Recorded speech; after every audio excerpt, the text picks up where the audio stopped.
Hello everyone, welcome back to Dark Souls. It's Varda here today. I know there's been a small break between episodes. Unfortunately, illness is illness and it does sometimes have that effect. However, we are going to be making our way back into the depths today. I believe we'd cleared out all of the upper section and that left us with the bottom section to clear out. So, that's what we're going to do. I'm gonna fireball that quickly so it doesn't annoy me. Uh-oh. I was going a little fire happy and then a rat attacked. However, the rat ran into the fireball, so we are all good. Looks like we cleared it out. May as well take out a few of these as well.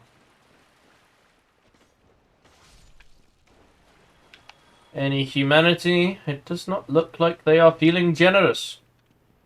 No humanity for us today.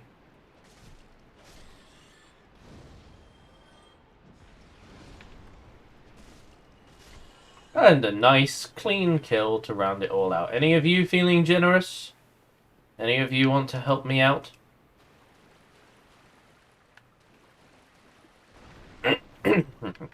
It would appear not.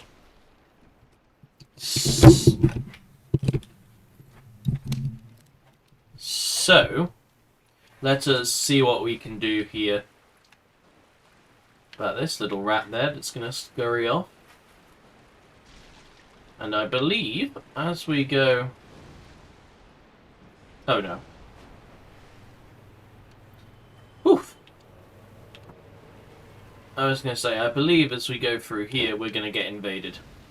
And from behind us comes Captain Kirk. Star trekking across the universe. Ouch! Ouch! Okay, you hurt. I get it. Go away. Oh, combustion spam for the stagger. Oh, well, that was a little bit more hairy than I wanted it to be, but the Dark Spirit Knight Kirk has been vanquished. And that's a good number of souls and some humanity for us. I am not going to say no to that. Now, forgive the cough. I'm still getting over the illness. Yeah, so this is the depths. And the reason not many people come down here, and sensibly so, might I add, is that these basilisks are incredibly dangerous.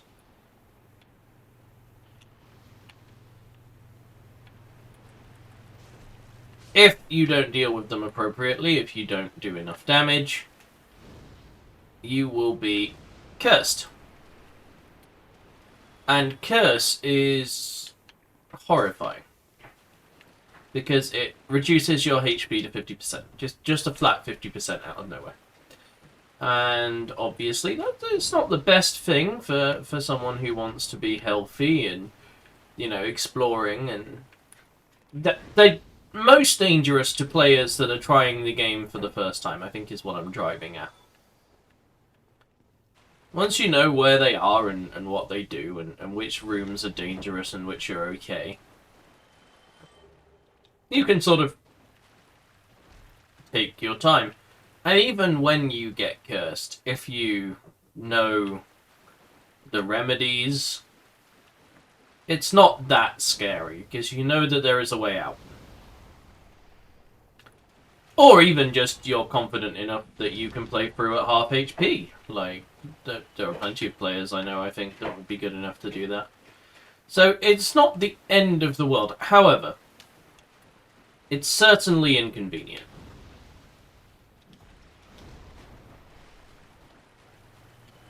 So, making our way nice and slowly through here, we have managed to dispatch of all the basilisks I remember.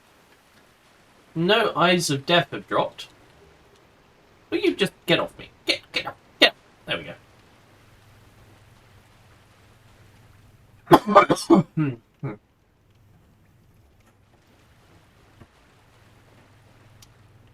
So that was the Ring of the Evil Eye. Quite a nice ring in some respects and not in others. Oh, for God's sake. Stop it. I know you have attachment issues. But now is not the time. Flippin' heck. Okay, one day I will get up the stairs. There we go. Alright, Really? Really? Haven't even got to the bit which is supposed to be the trick jump yet. So right round this corner, there is a grate. And if you're just walking, what it will do is it will plunge you down into the room we were in a minute ago with all the basilisks. Quite a nasty trap, that one. Actually, really quite likely to catch you out. But that's really all there is to this section of the depths. The Ring of Evil Eye is a cool ring. It restores HP per enemy killed. It can be useful for some farming, or if you... well, I mean, I guess if you just want health restore. Personally, I don't use it very often. I think there are better places to put my ring slots. I use it a lot more in the later games because there's more variety. That's the word I'm looking for, more variety. You can put on 4 rings at a time, and so you're not stuck quite as much making difficult choices. For instance, you almost never take the Ring of Favor and Protection off in this game if you're being smart. Like, that's kind of the status quo. A good day to you. I'm just a peddler of sorts.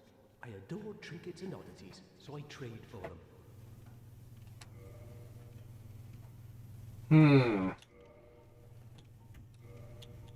Might as well purchase some gold pine resin. He doesn't really have anything else that I would like. Thank you. That was indeed a fine trade.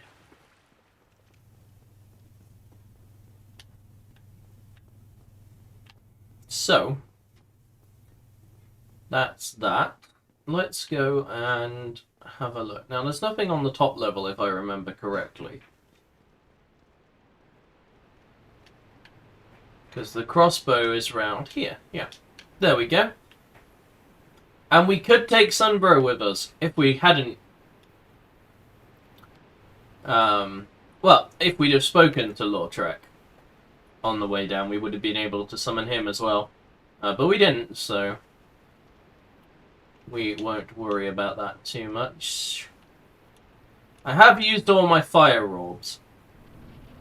So we are going into the boss a little bit short on resources, a little bit short on ammo, but that's okay. We have our sword, we have 16 odd combustions, and a good number of fire orbs. Like, between the two, while we work on our magical capabilities, we should be able to put ourselves in a good spot.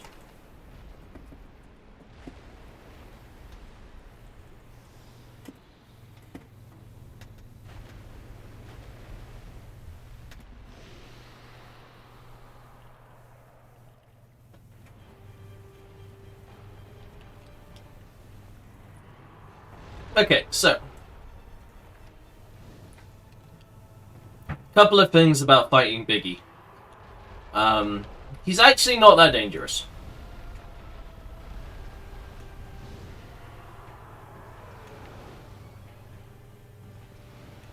His attacks are fairly telegraphed. They're quite slow moving, and he doesn't have the world's greatest variety. However, there are a couple of things you can do to make the fight easier for yourself than it already is. What I'm going to try and do now is bait him to put his head down and get a couple of swings off against the snout and then get out of the way. You see how he sort of rears up a little bit when he's actually going to move. Until then, you can get a nice damage bonus by doing hitting him in the snout. And then there's the other big weakness, which is his tail. You can cut this off, you can get a nice weapon from it. You just have to be careful that you don't get caught out. Hovering just in front of him like this is a good move, but when he starts arriving like that, he is going to try and break all your gear. So you want to scream and get the fuck out of dodge really quickly. I think I summed that up pretty well.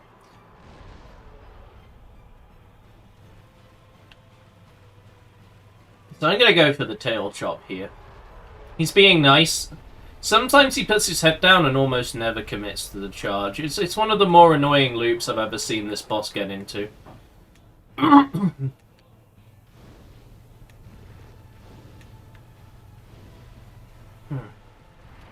He's going to do a tantrum. There can't be much health left on the tail. Might get splattered. Nah, I'm all good. Did not get splattified. Running out of magic a bit more quickly here than I would have wanted. We'll roll under this. He's going to put his head down now. And this is one of two windows to get started on the tail. But if you go get started on the tail here, you want to make sure that you're not too close to the leg, because the leg's movement can do a serious amount of damage. And you can also get hit more than once, so... Like, I'm surprised the tail hasn't come off. Am I just... There we go. Dragon King Great Axe. We aren't planning on using it.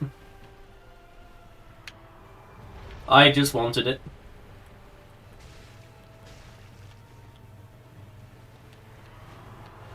Nice and easy to get out of the way here. Oh, he did turn slightly. I'm going to go and hit him in the butt.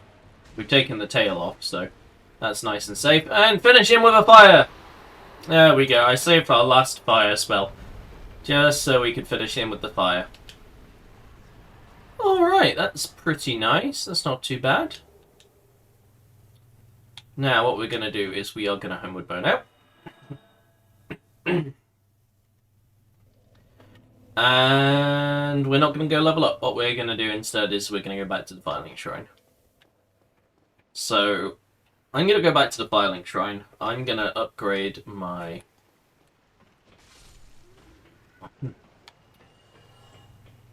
pyromancy flame. And once that's done, I will rejoin you guys in Blighttown. See you there.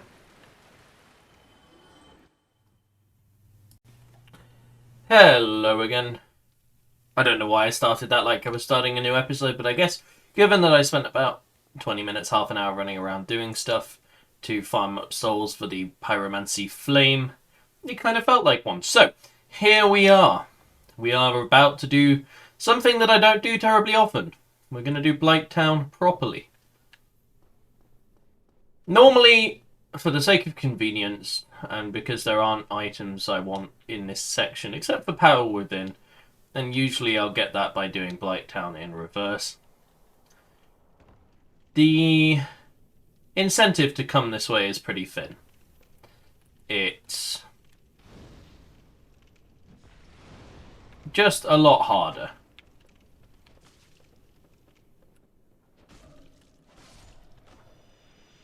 Difficulty isn't really something I mind, but it's an efficiency thing. If I can knock out Blighttown and get on with the game in a couple of minutes, then usually I'll try to knock out Blighttown and get on with the game in a couple of minutes. But because I'm doing this playthrough for YouTube, I thought it would be cool to come back through Blighttown, because a lot of the reasons that I didn't do Blighttown, although efficiency is certainly a part of it, disappeared with the remastered version, because the game actually isn't impossible to play in this zone when you come through it anymore.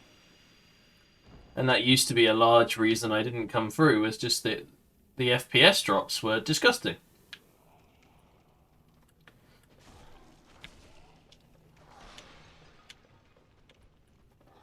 I have a feeling these guys won't like fire too much. Yeah, they're kind of indifferent to fire, okay. Now, what you can see building up on us there is one of the reasons that with low FPS, this zone was absolutely horrific to play through. And that is the toxic darts.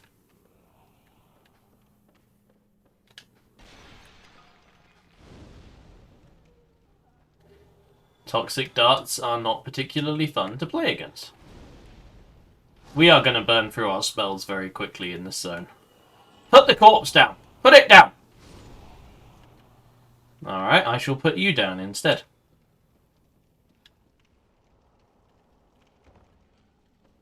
But I have to say, that I have come through here a couple of times since the remastered version came out, and it's interesting because the zone itself is actually quite good.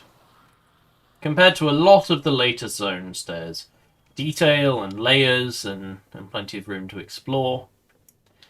I mean, yes, it's a poison and toxic infested hole, but I don't know, I think this is one of the better designed levels. Like, not when it came out, because the way the bugs work lagged everything and made it impossible to play, but now it's sort of been stabilized, and I'm taking a look at it through that lens. I think this zone is actually quite complex and quite enjoyable to have a look around. Now, of course, I've said that, so in about 5 minutes, what you're going to hear is me swearing that I never ever want to enter into this zone under any circumstances again, and, you know, like, I won't come in here for another 9 playthroughs or something. But for now, I live ever in positivity and hope.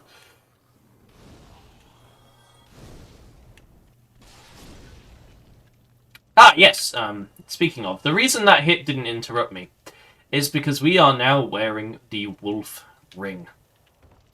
I noticed that as I was sort of going along and travelling through, I wasn't wearing any rings, and that was kind of stupid. Now, I'm being very careful here because this platform bit will disappear if I stand on it, and I am not a fan of getting yeeted into the darkness, and so we shall avoid going there. Let's have a look. If we go back up this ladder, can we get back round to the bonfire? The quote-unquote normal way. Let's have a look. Okay. Now, part of me, a really arrogant part of me, wants to make the jump for the other katana, which is over there. And another part of me is just like, don't bother. But the arrogant part of me is going to win out. Hey, I still got it. I still got it. So, let's take a quick step off here. Nip round the corner. And just like that, we have our first checkpoint. So I think for the sake of spicing it up, I'm going to be using the Ido. Or Iado. Ito, there we go. Or Iato, I don't know how you say it. Anyway, point is, I won't be using the Uchi, I'll be using the different moveset to give me something to play around. I think. I'm not entirely sure, I haven't decided yet. Let's go have a look down here. If I remember correctly, however, there are a couple of enemies which are going to try and make our life difficult. So what we'll do is we'll bait enemy number 1. You know, let's do this like Lord Farquaad. Behind mirror number 1 is this dick about to get barbecued.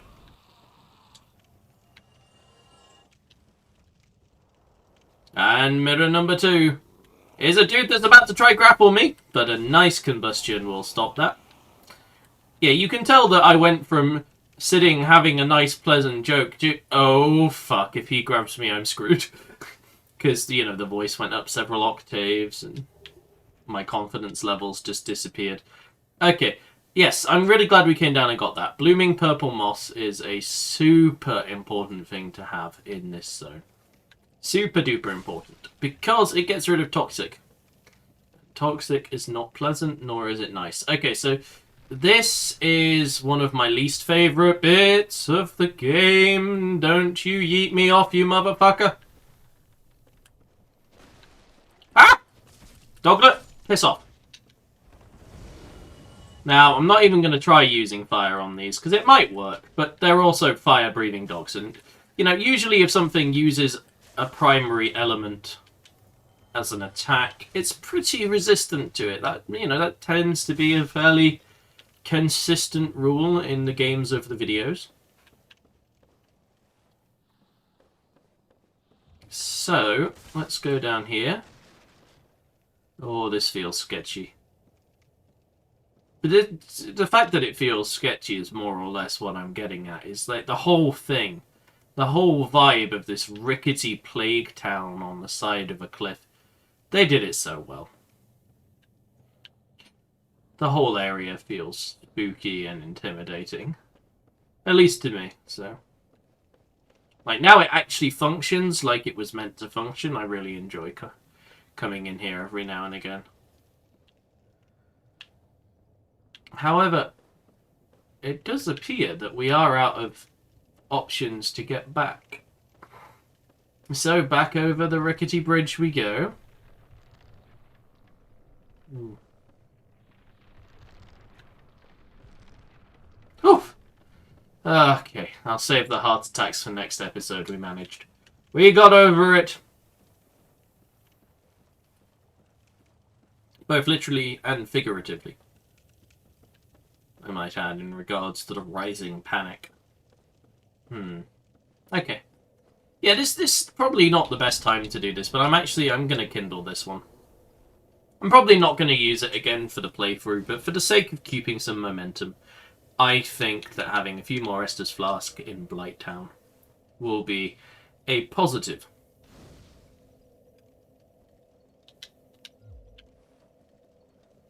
Now, there was just... I hate the way that almost yeets me around the edge, I really do.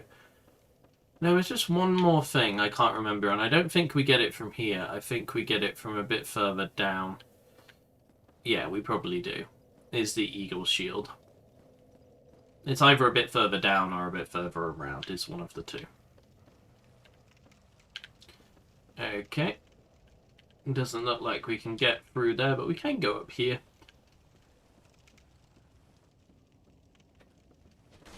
Who do you think you're fooling, eh?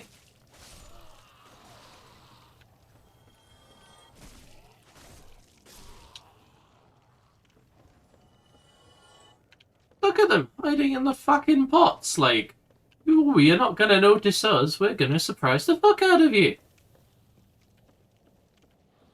Massive, unmitigated dickheads. A lot of them. Oh god, they make a really creepy sound.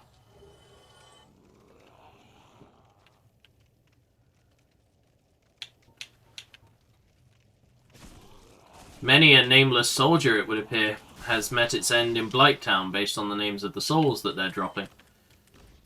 I'm not even gonna... I'm so scared of the grapple that I don't even want to contemplate fireballing them because of the long cast time. Maybe I could have used combustion there. I think that might have been a pretty good thing to do. Okay.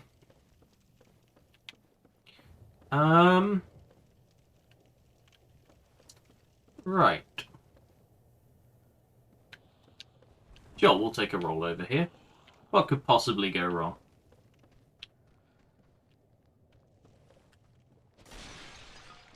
Oh, fuck. This item always scares me. Oof. Though the floor did not give out from underneath us, and so I am grateful. And there is an item. The Shadow Garb. Maybe we'll put that on for a bit. Let's have a look. I mean, I think it should be pretty good here, right? Because doesn't it have decent poison resist? It does. Oh, yeah, okay. Yeah, we're going to put on the Shadow Garb.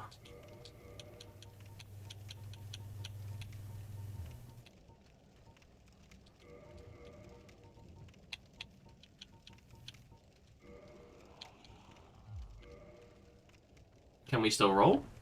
We can. Oh, interesting. I haven't put this set on in so long that I'd actually forgotten how it looked. Or maybe I just never worn it on a female character. Maybe that's why it looks so different to me.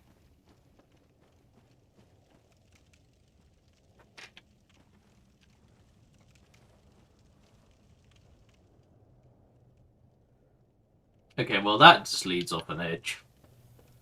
That looks terrifying, so we're not going to go there. Instead, we'll take the ladder down.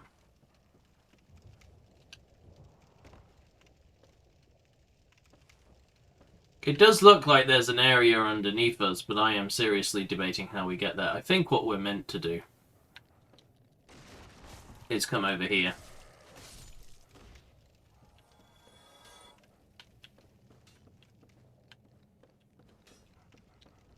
You can see that now we've put the Shadow Garb on, we have a significantly better chance of avoiding being toxined. It's still 2 shots, but like the speed with which we get poisoned has been significantly decreased.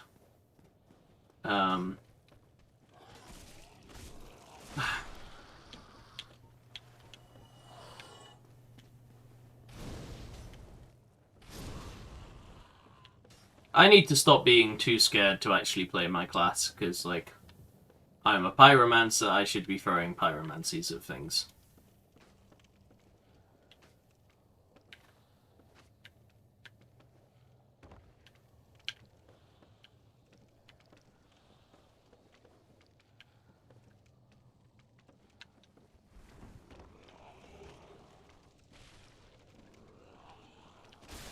I am very scared on account of having zero idea of how I'm meant to explore this area right now. Hence, a little bit of quiet confusion on my part. But I think we'll be okay. Maybe. And if we're not, I know that you guys will have a lot of fun not letting me live it down, so... it'll be fine either way. Either there's entertainment value, or I get it right and get to look smart for once. Maybe.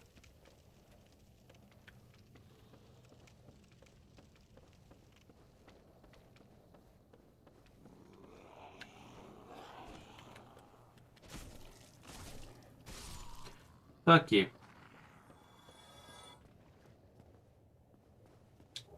The Eagle Shield.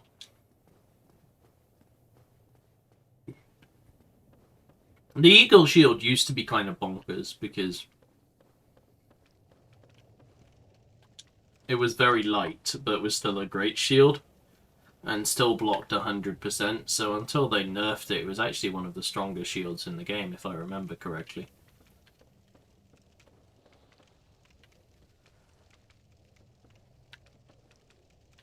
Oh. I'm like, let me do a risky drop down. And there's a fucking ladder there. Yeah, that sounds like me.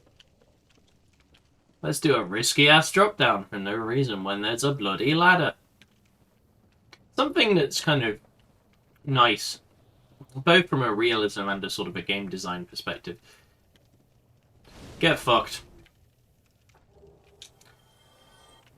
Oh, I hate these guys so much. Please fall off the edge. There we go. Whee! Splat. He fell so hard he phased through the world. Okay.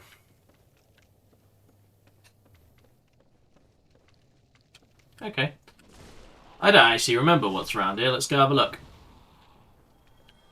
Couple of enemies.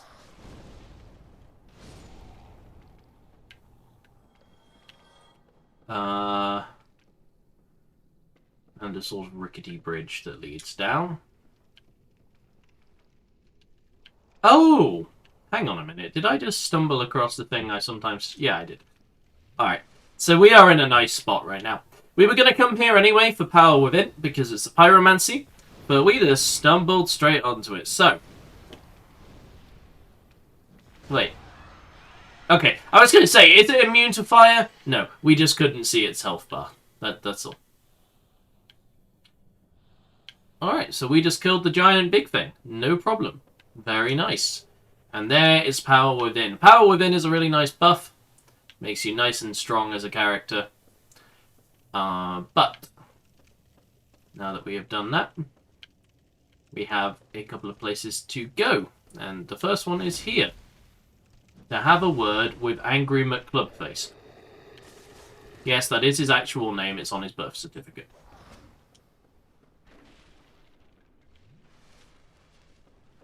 I don't know why I keep two-handing. I don't keep intending to two-hand, but I am just two-handing by accident. I think it's because I'm used to two-handing katanas. My instinct is just to get the bloody thing in two hands and go ham. But there we are. Okay, so...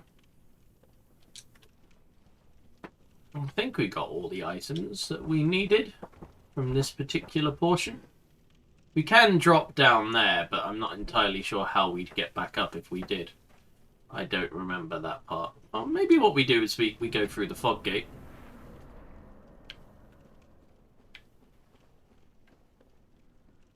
And then maybe I kill myself trying to get this jump right.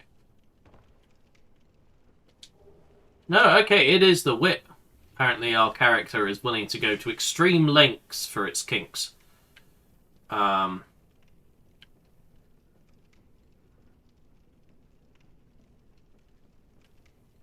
then from here we just drop down, right? Yeah. Nice. Okay. And then to show you guys where we would have come out beforehand, if I remember correctly, it's just up here.